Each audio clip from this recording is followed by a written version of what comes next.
Évangile de Jésus-Christ selon saint Marc. Après son arrivée au milieu des acclamations de la foule, Jésus entra à Jérusalem dans le temple. Il parcourut du regard toutes choses, et comme c'était déjà le soir, il sortit pour aller à Béthanie avec les 12. Le lendemain, quand ils quittèrent Béthanie, il eut faim.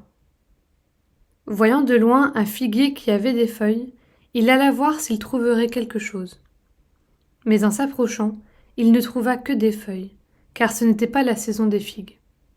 Alors il dit au figuier : « Que jamais plus personne ne mange de tes fruits. » Et ses disciples avaient bien entendu.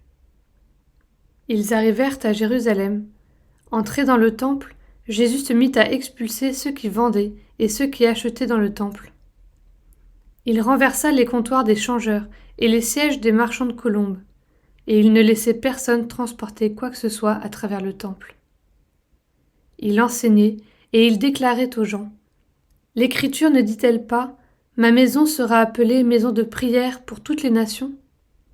Or, vous en avez fait une caverne de bandits. » Apprenant cela, les grands prêtres et les scribes cherchaient comment le faire périr. En effet, ils avaient peur de lui, car toute la foule était frappée par son enseignement. Et quand le soir tomba, Jésus et ses disciples s'en allèrent hors de la ville. Le lendemain matin, en passant, ils virent le figuier qui était desséché jusqu'aux racines. Pierre, se rappelant ce qui s'était passé, dit à Jésus : « Rabbi, regarde, le figuier que tu as maudit est desséché. » Alors Jésus, prenant la parole, leur dit : « Ayez foi en Dieu. Amen, je vous le dis, quiconque dira à cette montagne : Enlève-toi de là et va te jeter dans la mer, s'il ne doute pas dans son cœur, mais s'il croit que ce qu'il dit arrivera, cela lui sera accordé. C'est pourquoi je vous le dis, tout ce que vous demandez dans la prière, croyez que vous l'avez obtenu, et cela vous sera accordé. Et quand vous vous tenez en prière, si vous avez quelque chose contre quelqu'un, pardonnez, afin que votre Père qui est aux cieux vous pardonne aussi vos fautes.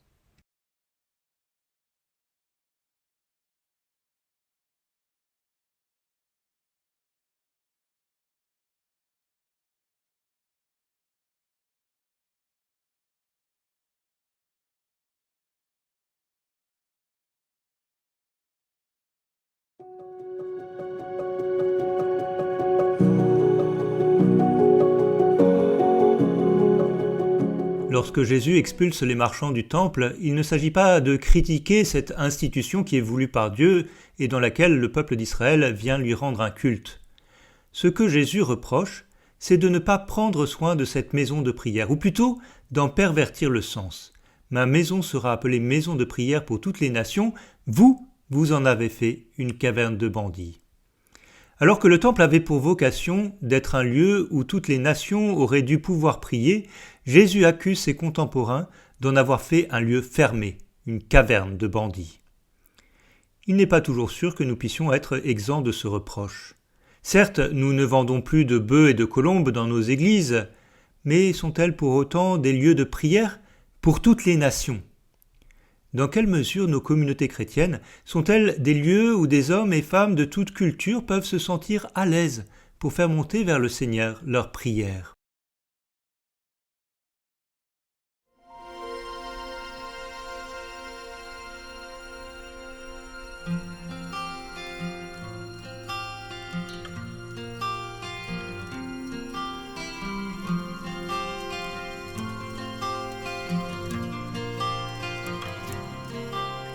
Jésus, je viens à toi. Jésus, je crois en toi, entends ma voix, Seigneur. Je veux vivre pour toi. Jésus, je viens à toi.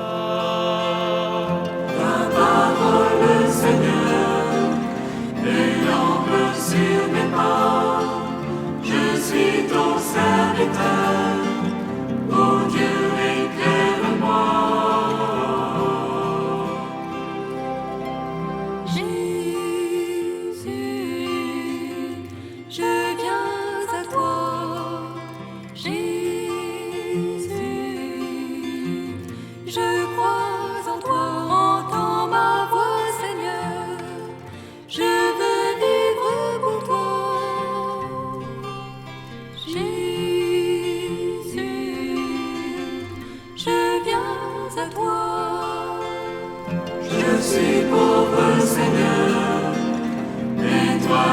pense à moi, mon secours, mon sauveur, mon Dieu ne tarde pas.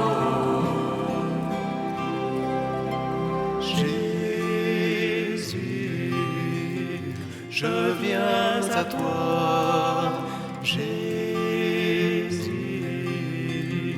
je crois en toi, entends ma voix, Seigneur, je veux vivre pour toi. Jésus, je viens à toi. Mes soucis, mes pensées,